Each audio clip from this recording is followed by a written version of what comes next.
Today on First Round KO, I take a look at the FIFA World Cup and what has happened so far.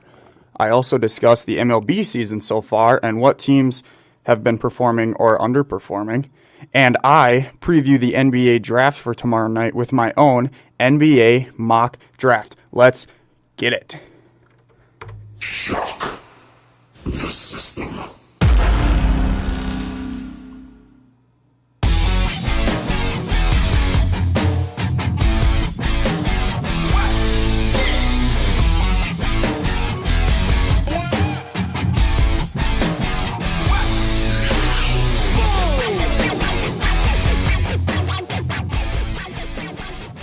Welcome to the most must-hear WSUW talk show in history. Welcome to First Round KO.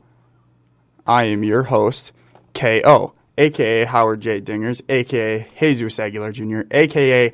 Kyle Olsen, baby! Now let's knock out some topics. Sorry if I just bursted your eardrums, that's my bad.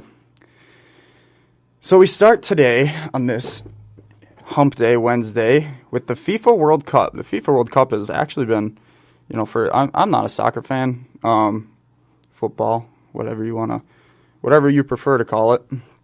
I'm not a huge football fan, but the World Cup's been very entertaining. We started last week Thursday in Russia because the Cup is in Russia this year, and it was Russia versus Saudi Arabia, and Russia kicked it off the best way possible for their home country, winning the 5-0 match. It was a fun match. It was a blowout. Obviously, 5-0 is a lot. 5 goals is a lot for soccer, even if you combine two teams, but 5 for one team. It was a great match. Great way to start it off for the home country. We went on to Friday. We had 3 matches on Friday. Egypt taking on Uruguay, and Uruguay won that, just the 1-0. So, that's just the first 2 matches of the year of the Cup just kind of prove the kind of different ends that soccer can have. The 5-0 match, one team just outright dominating, and then you go and you have the competitive 1-0 match, and this the one goal for Uruguay was in the 89th minute, and that means it's 0-0 for 89 minutes. It's competitive. It's nail-biting towards the end. That's a good soccer game right there. The next one was Iran versus MAR. Not really sure who that is. Thanks, ESPN, for the abbreviation. Iran won 1-0. Again, looks like an overtime goal, 90 plus 5. So that, again, nail-biter all the way through. Fantastic. Great game. And then we go to Portugal and España, and Ronaldo, they tied 3-3. But Ronaldo with a hat trick. What an amazing performance by Ronaldo. People give me crap because my 2 favorite soccer players are Ronaldo and Messi. And they always ask me who I honestly think is better because I'm a Messi guy. Messi's my favorite, and they always ask me who's better. And I just have to, especially if, even before this one, I always lean Ronaldo because he's just so good. Messi, you can't deny Messi's talent and his ability to score goals. But, it's incredible. Ronaldo's just a hat trick in the first game of the World Cup. It's a good showing. Hopefully it's a sign of things to come. And that was the third game of Friday last week. And then we move on to Saturday, where we had 4 games. And it was France versus Australia. France won that one 2-1. This is the best thing. If you're a sports fan who doesn't necessarily need the flash and the high scoring of an NBA game, you don't want 120 to 115, or a football game that's 56 to 40. If you don't want those if you just want to go watch professional athletes at their best and watch good competitive sports, go watch this World Cup, because these games, most of these are close games within a couple goals. A lot of them are ties or, just 1-point games.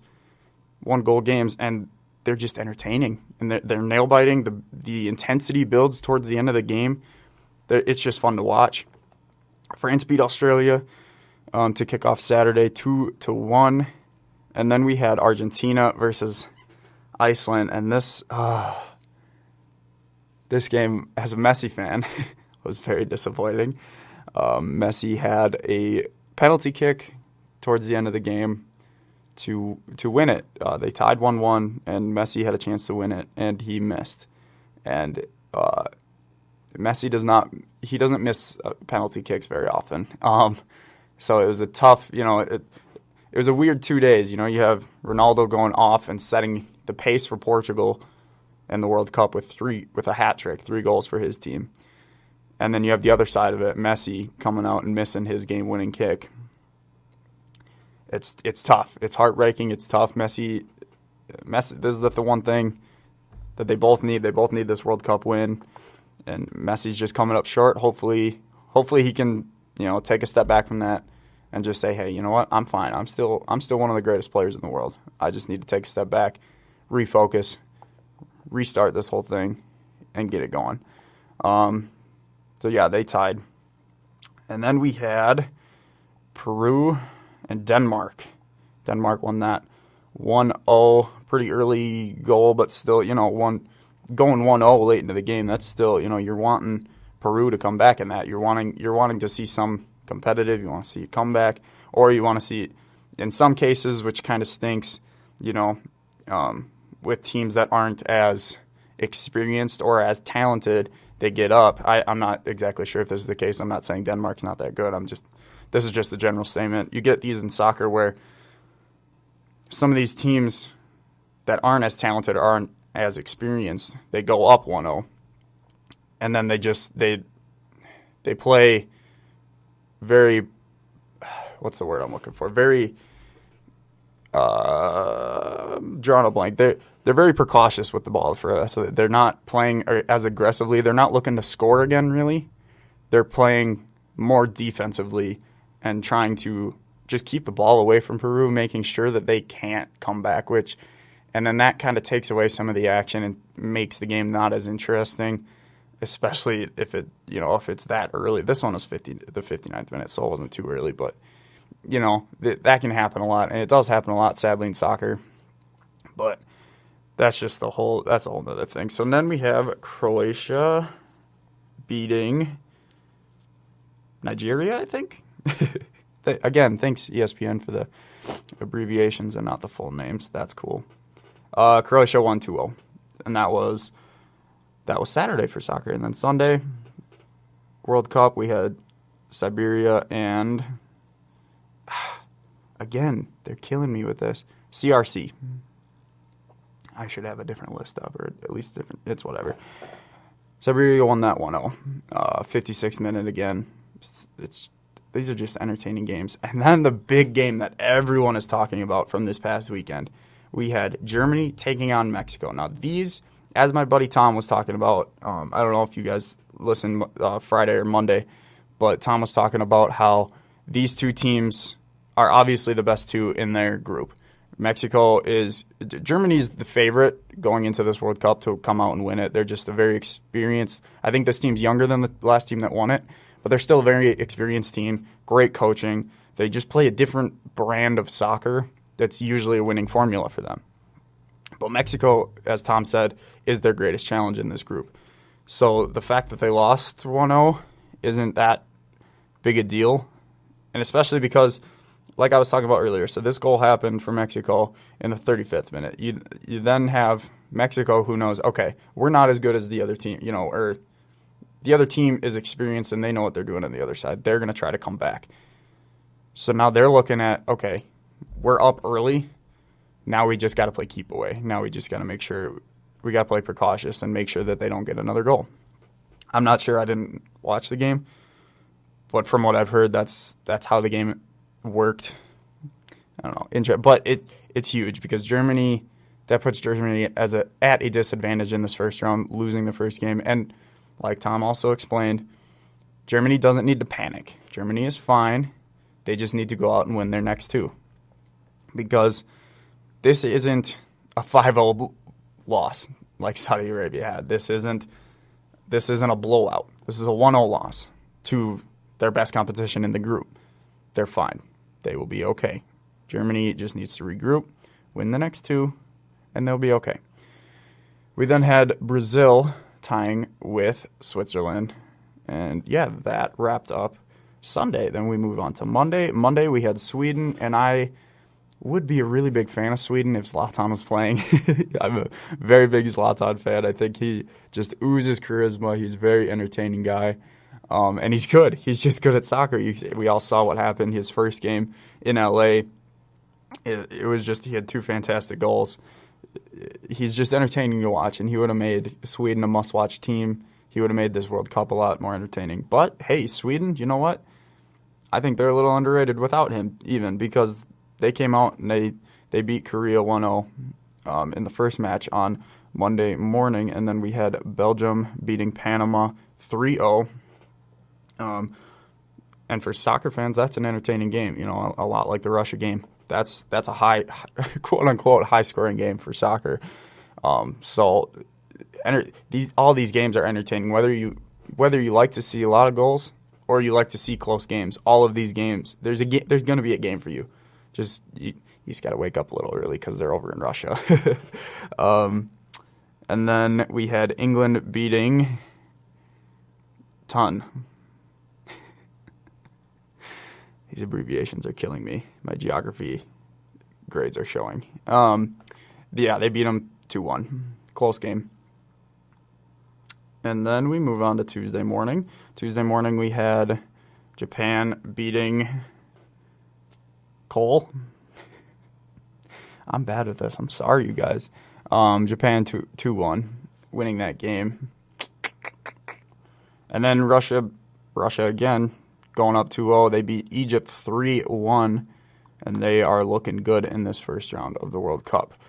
And then this morning, we had Portugal, Ronaldo with the only goal, beating Mar. I think I've already seen that one. I still don't know what that is. Yeah, Ronaldo. He did it again this morning. What a dude. And then Uruguay, Luis Suarez with a fantastic goal this morning, 23rd minute, beating KSA 1-0. I'm sorry. I'll do some research for next time. Don't worry. I'll look ahead next time and I'll see. I'll actually learn I'll have more names in front of me. That's my bad. And then so now later today at 1. So as soon as my show's done here, we got Iran and España. There we go. So that should be an entertaining game.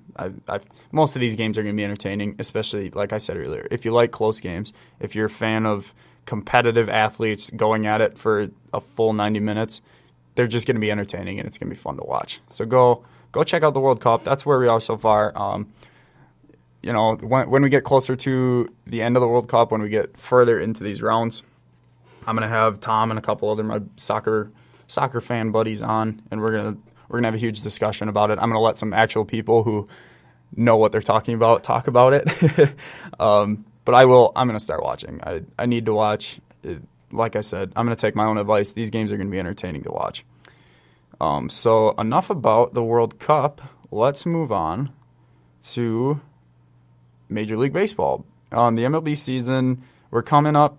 I think we're a couple weeks away now from the All-Star break. So we're coming up on about halfway. I think we might be close to halfway already with the records and games played. But I'm just gonna go through the MLB standings right now. I'm gonna look. I already have some notes written down, and we're just gonna talk about how the top teams, how they're doing, why they're doing good. Oh, excuse me, and then maybe if there's a couple other teams that should be good further down in the rankings, we'll talk about that. So we start with the AL East, and the New York Yankees in Boston. I don't think we need to talk about any other teams out of this division. New York and Boston have been so entertaining. They've been so, obviously New York with their three, they got Aaron Judge, Gary Sanchez, and Giancarlo Stanton, he's one of my favorite players. as much problem. He's part of the problem with baseball nowadays. Too many strikes because there are too many strikeouts because they're going for so many home runs. But he hits so many home runs that he's so entertaining to watch. It's whatever. The Yankees, they're 48-22, so they have the lead in the East right now. But Boston is only one game behind with a 49-25 record. These two teams, Boston with JD Martinez pickup this offseason has just been great. Mookie Betts. Boston has such a complete team right now. When you look at all these trade rumors and everything that upcoming trade deadline rumors, everyone looks at what top teams need as far as like, do they need pitching, do they need defense up the middle, that kind of stuff. And everyone talks about the Yankees and like the Brewers and the Houston, how they need better pitching. But you don't hear too much about Boston. Boston's pretty complete. I think they just need to step up their game a little bit. When they face New York, they need to 100% play perfect baseball. And I shouldn't be saying this. I'm a New York fan. I don't like the Red Sox, but they have a pretty complete team. If they are able to put things together towards the end of the season and just stay consistent, I think they're going to be just great. Because New York, as good as they are and as entertaining as they are to watch, they're reliant on the home run ball right now, and their starting pitching hasn't been fantastic. The Sonny Gray trade has not panned out for them the way that they wanted it to, so they might fall off. But what I will say, my guarantee for this division is New York and Boston will be close. It will be a neck and neck race towards October. And I'm guessing whoever doesn't win the AL East will get a wild card win. These two teams have been entertaining throughout this first half of the season, and they will continue to be entertaining through the rest of the season. Going on to the Central, I was looking at this before the show, and I didn't even write any notes for the AL Central. It's kind of funny. These teams, I don't know. White Sox, I thought, had potential, but they're still a really young, rebuilding team. Minnesota made a couple moves this year, and I thought they were going to be a whole lot better, at least competing with Cleveland. Detroit still they're in second place on the Central, but they have a losing record at 36-38. And Cleveland's winning the division 39-33. It's sad because they made the series 2 years ago. They lost after being up 3-0 to the Cubs, or 3-1 to the Cubs. And then they go out and get Edward Encarnacion. And then they just kind of fell off last year. They weren't as dominant last year. And now this year, they're only 6 games over 500. They're not, and I don't know, it's the road record really. They need to step it up when they travel. They're 16-20 on the road. Cleveland needs to step it up. But that whole division, they just someone needs to start making some moves in that division. Kansas City obviously has been trading away some players. They've let go of Lorenzo Cain this last year. Thank God for that as a Brewers fan. But yeah, AL Central is not doing too good. I wouldn't bet on anyone coming out of the Central to go deep into the playoffs. AL West has been very interesting actually because you have the defending champs in the Houston Astros who are they're doing really great. They're doing probably as good as people thought they would. I think they were on a 12-game winning streak before yesterday, which is phenomenal. That's hard to do in baseball. That's basically 3 sweeps basically, or going into actually four series. But so that's just an incredible feat. They're doing great, 49-26. But what's interesting about the West is that they have Seattle on their tail. The Seattle Mariners are only 2 games behind Houston at 46-27. They're only 2 games. Now, they've been great. Seattle has been fantastic on the road at 21-13. They're a surprise team for sure. Now they don't have Robbie Cano because he's now had he had an injury, and now I think he's still serving his suspension for his illegal substance suspension. But they got Gene Segura up the middle, who's fantastic defensively. I remember watching him in Milwaukee, and I believe he's batting a 340 this year, something crazy like that. He's got a good average. And yeah, their pitching has been really good too. Seattle, they're not too great at getting runs, but they've been getting enough run support where their pitching keeps them in games. So yeah, Seattle's been the surprise of the year, I think, for baseball. We'll say the surprise of the year for the American League. We'll say that. So staying in the West real quick too, the LA Angels.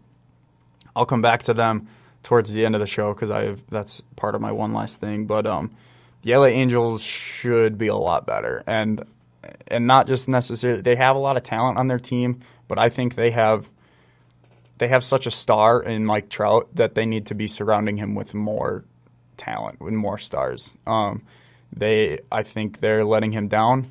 The Angels are gonna. It's a lot like the Aaron Rodgers. I think with the Aaron Rodgers situation in Green Bay. I think now that they've started to realize they're surrounding him with more talent, going and get Jimmy Graham and that kind of stuff. But I think the Angels need to start putting more talent around Mike Trout. Obviously, they went and got Ohtani. That's starting to not work out too well. Hopefully, Ohtani can stay healthy. Hopefully, he can get healthy, first of all, and come back to the Angels. And then hopefully he can stay healthy. And then the Angels just need to go. They need to be aggressive in free agency. They need to go get more offense. They need to go get more pitching. I mean, they're in third place. They're at 39-35, but again, that's because Mike Trout's just that good. Mike Trout's just been carrying that team. I hope that they can continue, or that they can get better, and I hope Mike Trout gets what he deserves. Wow. Okay, so enough of the American League. We'll move on to the NL, the National League. So we start in the East. In Atlanta, I stuttered when I said that that Seattle was the surprise of Major League Baseball, because I think Atlanta's the surprise. They're a very, very young team, and they got this dude. I can't remember his name, but he came up and he was just hitting bombs. He's hitting fantastic. I think he's either shortstop or second base. They're both young, both players at short and second. Very young, very hungry talent, but they both have had injury problems going through this season. Now, so Atlanta, they have a 3.5 game lead on Washington. Washington's kind of the same deal. I think Bryce Harper is very good. There's debates whether or not he's a winning player. I'm not going to get into that today. I'll talk about that at some other time. But they're only 39-32. Washington, I think they have a lot of talent. I think they have too much talent to be in second place in the East right now. I think they need to be a lot better as a baseball team. They have way too much talent to only be 7 games above 500. But Atlanta, the question for Atlanta is, can their young core stay healthy? Can their young core be able to play as many games as possible together and stay healthy towards the end of the season, where they can hold the lead against Washington and, win the East going into the playoffs? And then a young team like that with a lot of energy, they can make some noise in the playoffs. If you have a young, hungry team, they can definitely make some noise in the playoffs, especially in the National League. We'll talk about the Central last, just because I know the most about the Central. Weird.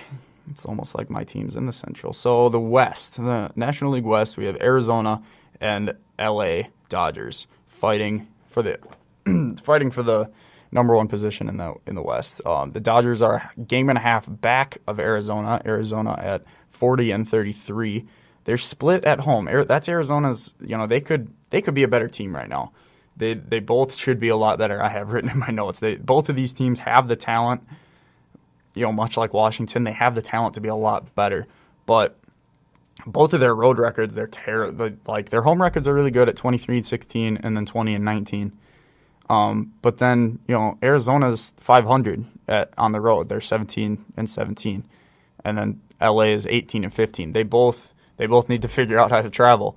They both can't. They can't just. You can't, in the Major League Baseball, you can't attempt to be a good team, like a good playoff team.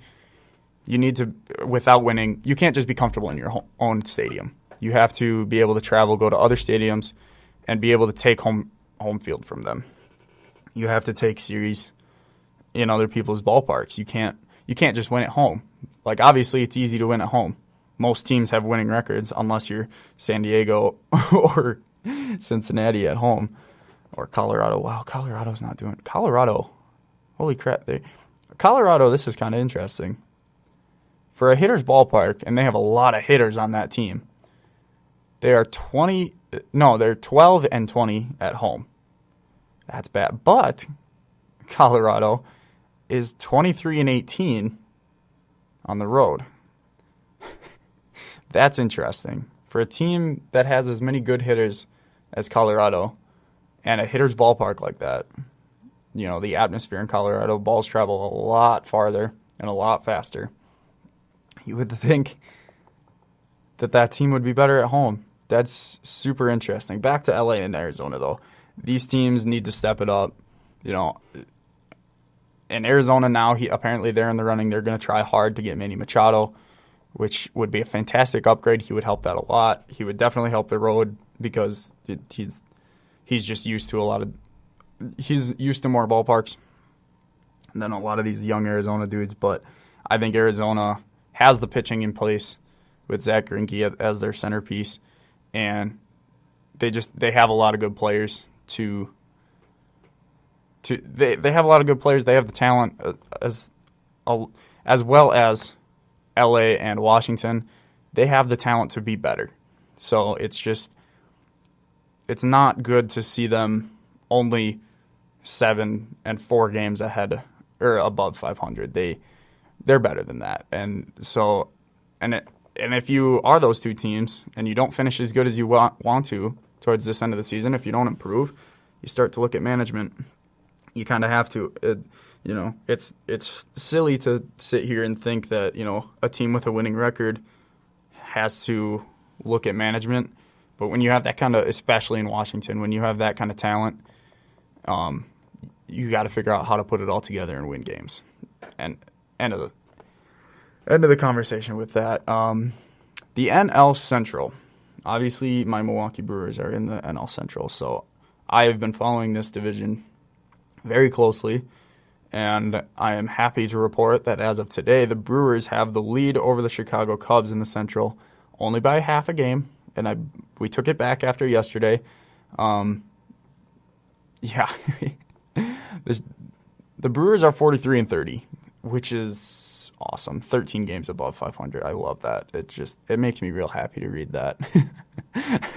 It just makes me real happy to see them, but they've been slipping lately. They're 5-5. They're 5-5 in the last 10 games. But they've been pretty consistent, home and away. They're 21-14 at home in Miller Park, and then 22-16 on the road. So they're very.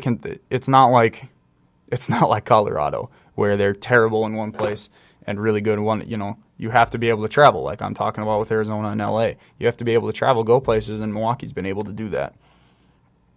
Similar records home and away. Same with the Cubs. The Cubs are doing great. They're also 5-5 recently, and their home record is 20-14, and then their away is 21-15. Very similar to the Brewers. These are two very similar teams. The only difference is pitching, which is strange because Chicago's starters are doing really good, but their bullpen has been lacking. The Brewers' starters have been lacking, but their bullpen has been fantastic. Oh, I love the Milwaukee bullpen right now, and it's only going to get better as the season goes on.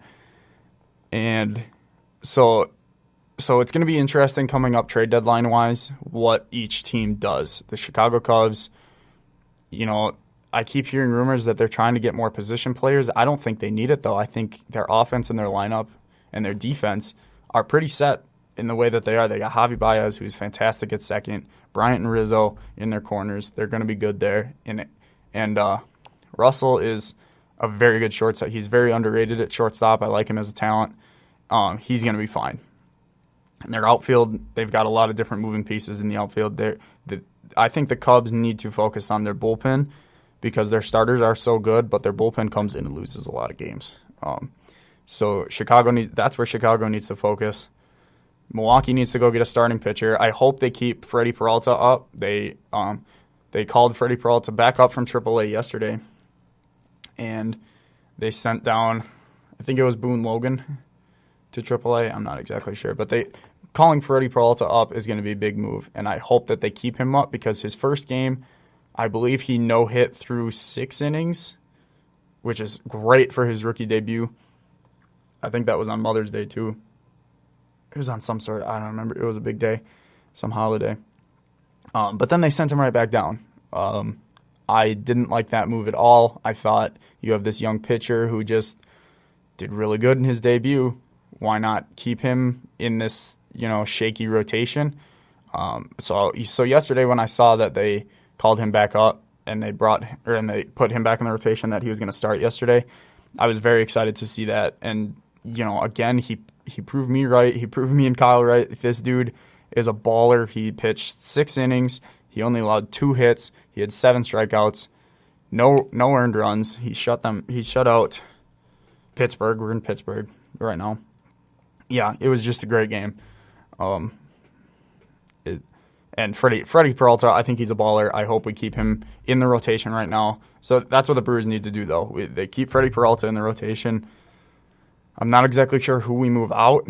It's either going to be Davies has been hurt. We haven't seen him in about 20 days now. He got sent to the DL on June 1st. And honestly, once he comes back, we might just keep him in AAA.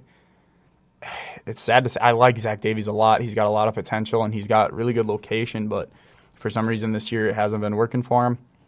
Either him or Chase Anderson, we need to, I think, option down to AAA, and we need to go get a starting pitcher. We need to go get a Chris Archer if he's healthy. We need to go get someone from San Diego. I know they have a plethora of pitchers that they're probably going to try to ship out. Yeah, we just need to go trade, or even Syndergaard, or was it Syndergaard that they're someone from the Mets that they're trying to ship out.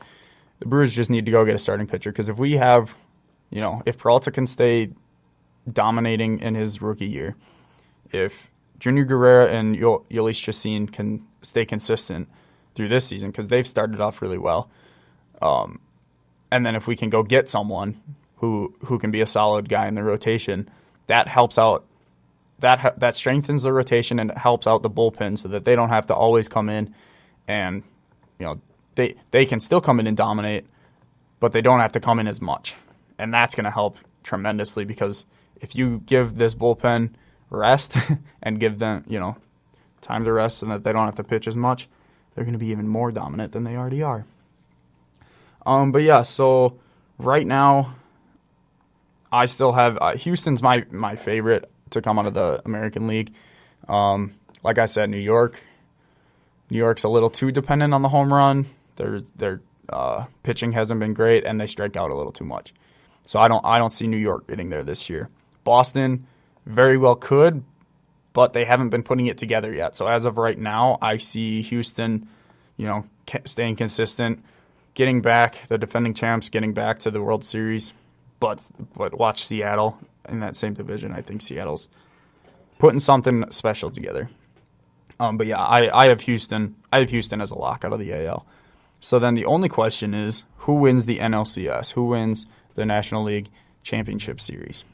Now this is interesting because obviously I want to say Milwaukee. I'm a little biased. I'm a tad bit biased towards the Milwaukee Brewers. But when you look at it logically, the Braves are very young, and I don't know if they can stay healthy. If they can, they're a very good team who can make a run. They can make some noise. Like I said, young energy is going to play a big factor in the postseason. And if they can beat out Washington and miss the wild card, because right now, Chicago, it looks like, I'm just doing this mental math in my head. It looks like it would be Chicago and Washington in the wild card playoff. So I would, if I was Atlanta, I would want to win that East and avoid the wild card because a young team in a one-game wild card may not pan out. So I would want a full series where the team can get used to it and try to get into the postseason swing of things within a cup. Because if you play a veteran team like the Chicago Cubs and Joe Madden, that young team they're going to get outshone and they're going to get bounced in one game. So if I'm Atlanta, I want to keep that lead on Washington. I want this young core to stay healthy. I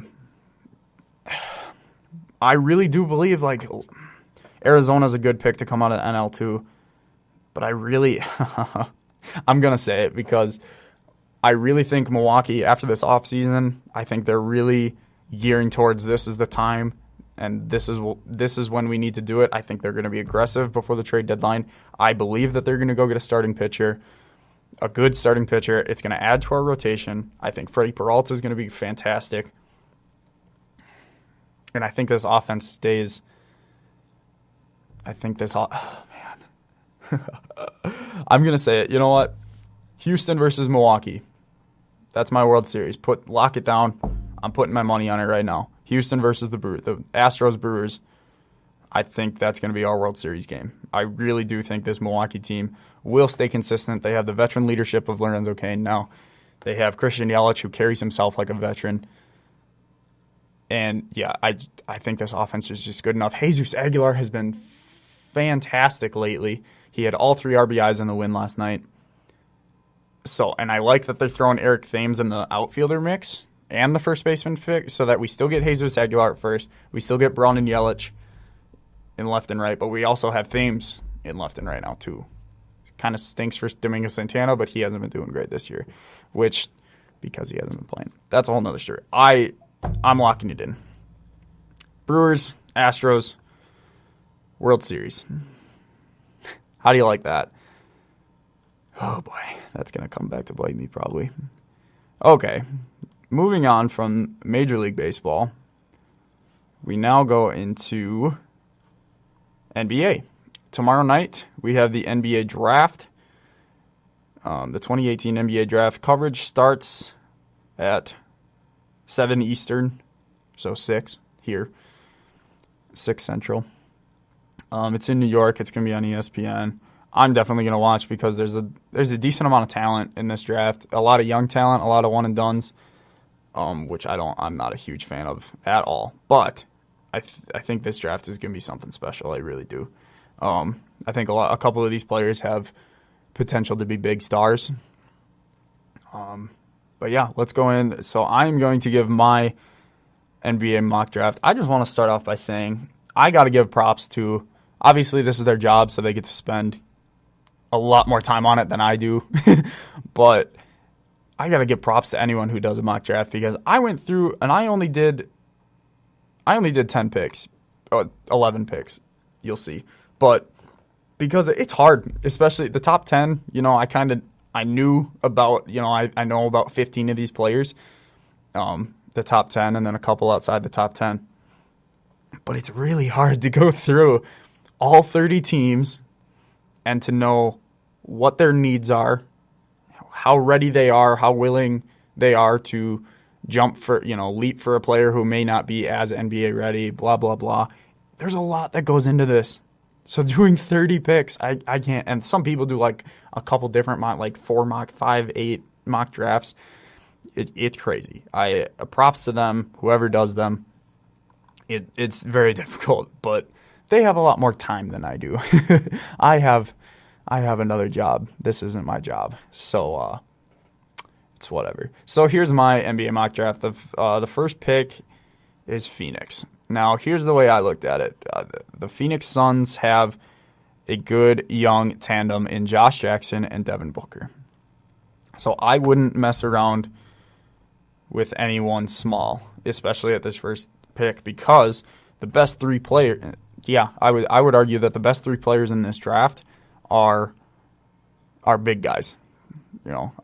Doncic, he's a question mark because we didn't see him in college. He played overseas. Luka Doncic, he's interesting, but I'll get to him later. I think the best 3 players in this draft are big guys. For Phoenix, you're definitely looking at a big guy, and you're looking at what you want as a team. Now, if I'm Phoenix, you have Devin Booker, who's a fantastic scorer, and he's not too bad on the defensive side. He just lacks a little size. Then you have Josh Jackson, also lacking a little size. I think he's 6'6". But, in the NBA, that's kind of lacking. But he's quick. He's very good at finish. He's got a good finish, and he's very good defensively. So you have a good mix there at the 1 and 2.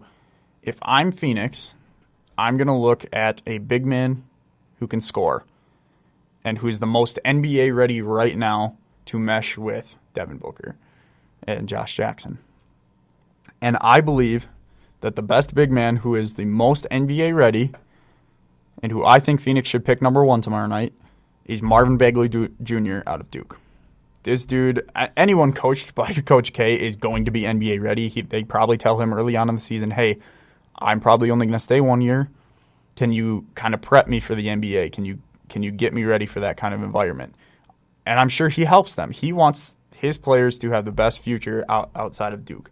So I believe Marvin Bagley is he performed in the tournament. I think he's the most well-rounded offensive player, big guy out of the top 3. And I think he's the most NBA ready. I think he is the perfect fit for Phoenix. Obviously, they need a big guy, but I think Marvin Bagley is and he's going to be popular too. He's going to put butts in seats. He's going to sell jerseys. He's going to be good for the organization, I really think. And then him and Booker, I really believe that they can put something special together. They can be even though they're in the West, it's going to be difficult. But if they can stay together long enough, Warriors might fall off. Houston might. I think they can start putting something special together in Phoenix with Marvin Bagley Jr. and Devin Booker and Josh Jackson. That's a good young core. So then number 2, Sacramento Kings. Sacramento, they're interesting because they aren't that close to anything right now. And they have a couple big guys. They had Zebo last year, but I don't know if they kept him. But I know they drafted Willie Cauley-Stein. Was that last year? No, I think that was 2 years ago now. So they have a young big guy. But if I'm Sacramento, I'm looking at the best available player because you're not really close to anything. So you wanna find a young talented dude who you can have on your team this year, get some NBA experience, so that next year when you probably get another top 5 pick, you can go out and get someone else who complements him if he pans out. So you're not necessarily looking at NBA ready right here, which is why I pick if I'm Sacramento, number 2, I'm picking DeAndre Ayton. I don't believe that DeAndre Ayton is NBA ready right now. Like, I don't think you can put him in an NBA game and I think it's going to take him at least like half a season to get into the pace of it, to get a feel for it, especially because he didn't perform well in there. I'm pretty sure Arizona got bounced in the first round, in the round of 64. I'm pretty sure, yeah. And he didn't perform too well. So that's kind of where I'm coming from. It's hard, but I'm going to stick with it. DeAndre Ayton, I don't think he's NBA ready. So putting him on a team like Sacramento where there's no expectations to win right now, he can go in and he can focus on developing himself as a player, and they can develop him and then try to maybe build a young core around him like they are doing in Phoenix. Yeah, I think that's the best pick. Atlanta is kind of the Atlanta Hawks have the number 3 pick. I think they have the same mindset as Sacramento. They're not incredibly close. I believe Dennis Schroeder is leaving now. He's either leaving or he's asking for a trade, so he's going to be out of Atlanta. Atlanta's not going to be too great. And Atlanta always – here's where it gets interesting because Atlanta does like international players. So they might look at Doncic, especially if he drops to 3, which I think he will drop to 3. I think Bagley and Ayton will go number 1 and 2 either way, however that works. But if I'm Atlanta, I'm going to go the same way as Sacramento. I'm going to say that they're going to look at the best available player and not worry about their needs necessarily. So I'm going to go with Mohamed Bamba. I think Mo Bamba is a fantastic big guy. He's going to change. He's going to be a good centerpiece, a good center for whatever team he ends up on. He's going to be great. He's very well sound. He's 7'1". Dude's crazy tall. He's got a really long wingspan.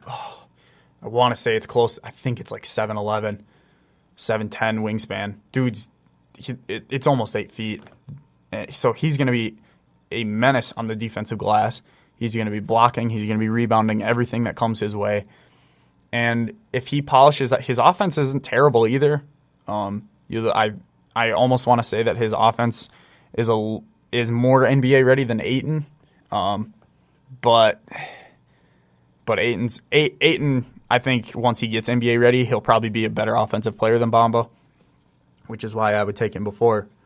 Which is why I would take Ayton 2 and Bamba 3. But I think Bamba's going to be a really good centerpiece for whoever takes him. So with Atlanta, number 3 pick, I take Mo Bamba. And then you get to Memphis. Memphis is interesting because you have Mike Conley, who you're paying a lot of money to. He's a great point guard. He's reliable. He's very good defensively. And then you have Marc Gasol. Same thing. Veteran, big contract. Very good offensively. Marc Gasol is one of the best offensive big men I've ever seen. Dude's incredible. So I'm guessing they're going to keep Conley. He seems to be their guy. I wouldn't be surprised if they shipped Marc Gasol. But at this point, I'd say it's too early to take another big guy in the draft. I think, the top 3 are gone. And I don't know if I would want to jump to Jaren Jackson or Wendell Carter at 4. So for Memphis, I'm going to take the risk because you still have Conley and Gasol. If this doesn't work out, you can ship Gasol and get some other pieces. But I think Memphis takes Luka Doncic from Real Madrid at number 4. I think he has the most upside because if he does pan out to be NBA ready and does pan out to be the talent that we all think he is, he's going to be fantastic. At 6'7", he's a very well-sized guard, very good offensive game.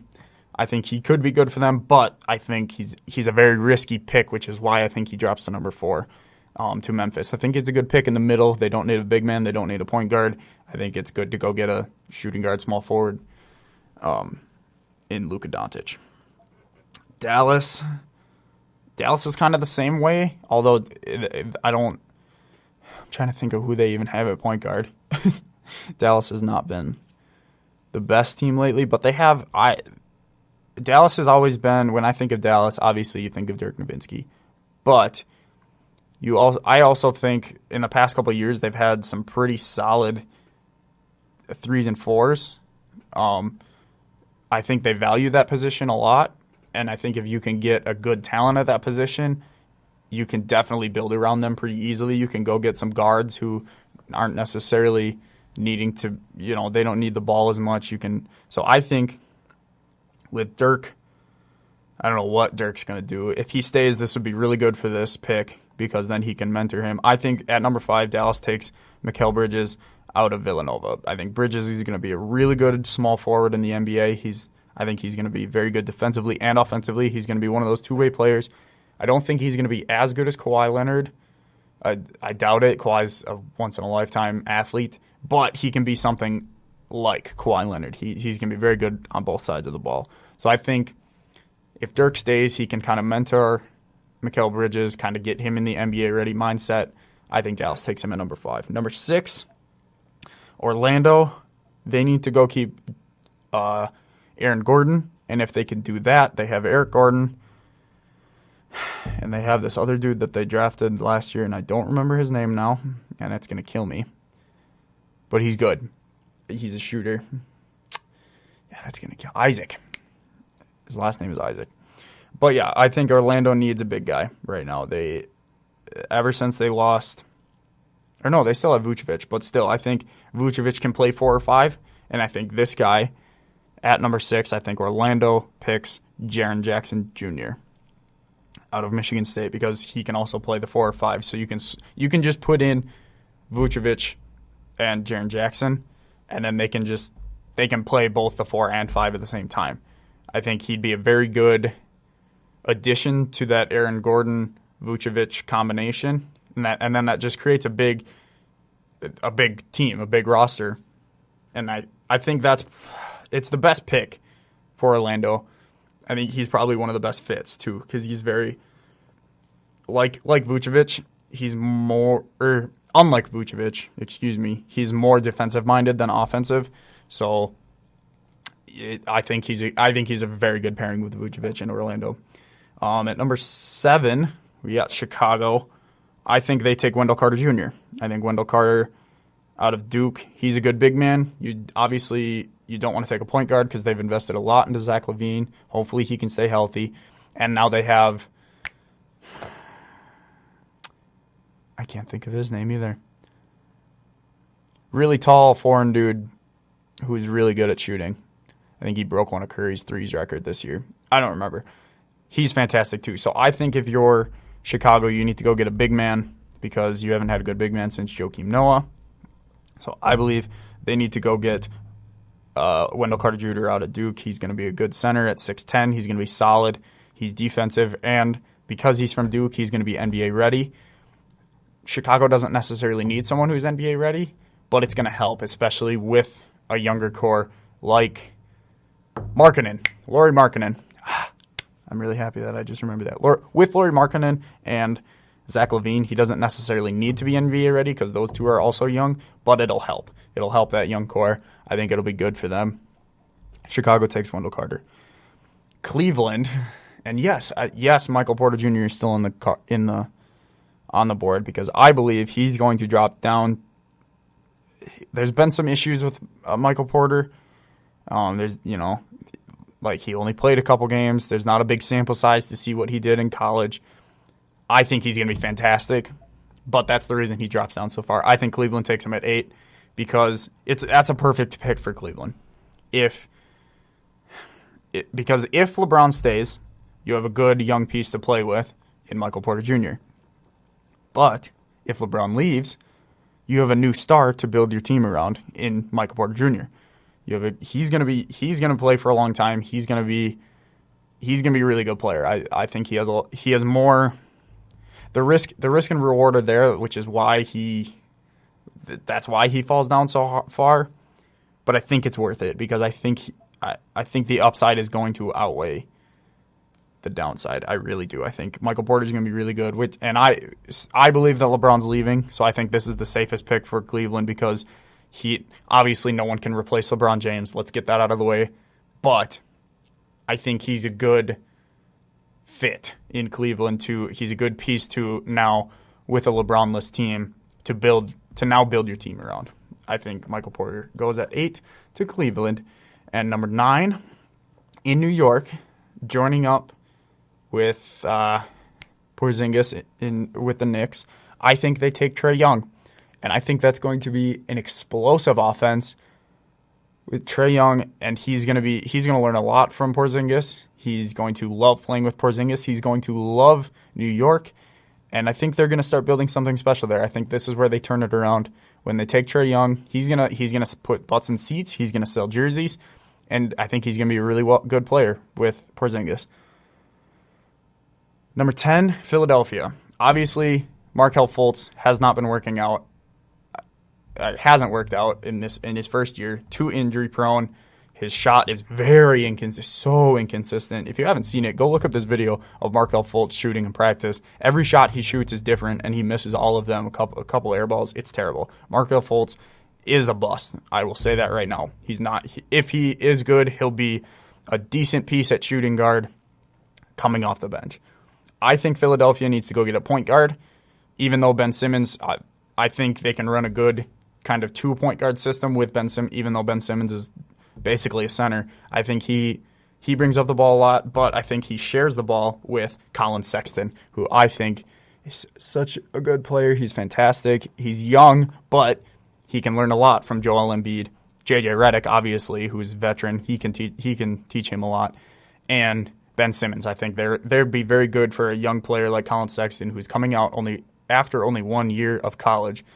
I think that's a perfect fit for Philadelphia because then Ben Simmons doesn't have to. He can play off the ball more with Colin Sexton being a very good pass first point.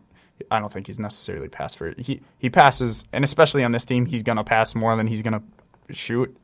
I think Colin Sexton's a perfect fit for Philadelphia. And so before I said I was doing my 11 picks because I did my top 10 and then I realized, well, Milwaukee's not in the top 10. I have to do a pick for Milwaukee. And I think the Milwaukee Bucks at number 17 will pick, if he falls, and I think he will, Dante DiVincenzo out of Villanova. I think DiVincenzo is a perfect fit for Milwaukee. He's a scrappy player. He can come off the bench like he did at Villanova, and he's good offensively and defensively.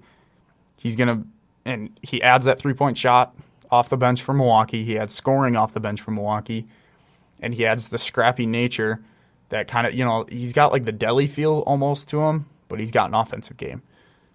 And I think he'd be a really good piece for Mike Budenholzer to work with, especially a young piece like him and DJ Wilson. He can fit him, our draft pick last year, he can fit him more into the rotation. And I think Dante DiVincenzo, with his three-point ability and his defensive ability off of the bench, would be a perfect fit for the new head coach, Mike Budenholzer. I think he would know how to use him perfectly. And, yeah, he would just be a great fit for Milwaukee, and Milwaukee fans will fall in love with him instantly. So, yeah, that's my mock draft. My top 10 mock draft, top 11. Like I said, it's really hard to do a mock draft past 10. I really tried past that, but as you keep going, I don't know as many players anymore. I didn't know as many players as I do, or as I used to. It just gets hard because, and then you get to these teams who are already decent, so you don't really know how much they're willing to risk, what they actually need. It's easy to kind of look at the top 10 teams because you kind of can see where their needs are and why they aren't doing so good. So that's the whole reason I did a top 10. As I get more into this and I get more time on my hands, I can probably, I don't know what the next draft would even be. There won't be another draft for a while now, but, I'd probably dive more into it as I get more experience into this. So, yeah. One last thing before we sign off here today. My one last thing today is back to Mike Trout and the Angels. I believe Mike Trout is the best player in MLB today. I think he is the best player in Major League Baseball, and here is why. Recently, if you look at his stats, in June, Mike Trout is hitting a .448 batting average.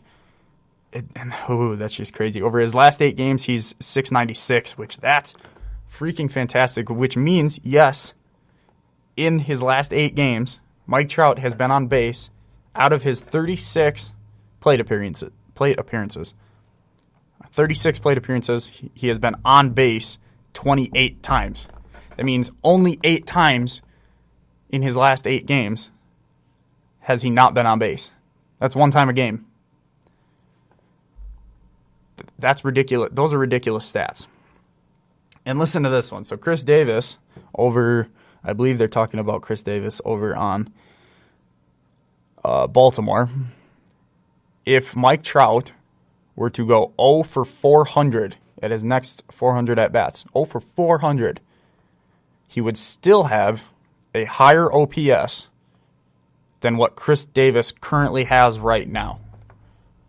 Chris Davis has a 4.54 OPS. If Mike Trout goes 0 for 400, he would still have an OPS of 4.76.